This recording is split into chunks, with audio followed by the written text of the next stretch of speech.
ఒక ముసలాయన రోజు అద్దం తుడుస్తూ కనిపిస్తున్నాడు.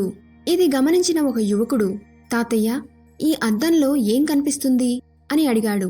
నువ్వు చూస్తే నిన్ను చూపెడుతుంది, నేను చూస్తే నన్ను చూపెడుతుంది అన్నారు తాతయ్య. అయితే ప్రత్యేకమైన అద్దమైతే కాదుగా, మరి ఎందుకంత జాగ్రత్త అన్నాడు. అద్దం ఎన్నో పాఠాలు నేర్పుతుంది, నీకు తెలుసా అన్నారు తాతయ్య.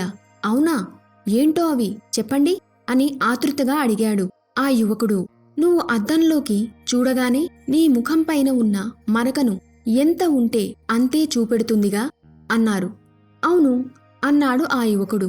ఎక్కువగానో తక్కువగానో చూపదుగా అన్నారు. అవును తాతయ్య అన్నాడు. అద్దంలాగా నువ్వు కూడా నీ స్నేహితులకు, నీ తోబుట్టువులకు ఉన్నది ఉన్నట్టుగా చెప్పాలి అని అర్థం.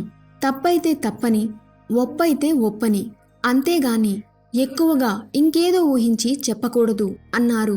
ఇది మొదటి పాఠం.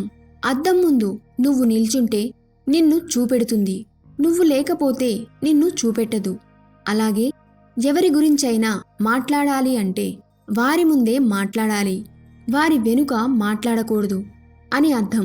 ఇది రెండవ పాఠం అన్నారు. అద్దం మన ముఖంపైన ఉన్న మరకను చూపెట్టిందని కోపంతో పగలగొట్టము కదా, అలా ఎవరైనా మన లోపాన్ని చెప్పినప్పుడు కోపం తెచ్చుకోకుండా అవి సరిచేసుకోవాలి అని చెబుతుంది. ఇది మూడవ పాఠం అన్నారు తాతయ్య. ఇంత చిన్న అద్దంతో ఇన్ని పాఠాలా? చాలా మంచి విషయాలు నేర్పారు తాతయ్య, మీకు కృతజ్ఞతలు అంటూ ఆ యువకుడు ఎన్నో కొత్త విషయాలు నేర్చుకున్నాను అనే ఆనందంతో అక్కడి నుండి వెళ్ళాడు. ఈ కథ మీకు ఎలా అనిపించిందో కమెంట్ ద్వారా తెలియజేయండి. మా వీడియోస్ మీకు నచ్చినట్లయితే తప్పకుండా ఒక లైక్ ద్వారా మీ సపోర్ట్ని తెలియజేయండి. ఇలాంటి మరిన్ని వీడియోస్ కోసం మా ఛానల్ని సబ్స్క్రైబ్ చేసుకోండి. నోటిఫికేషన్స్ కోసం పక్కనే ఉన్న బెల్ ఐకాన్ని ప్రెస్ చేయండి. Thanks for watching.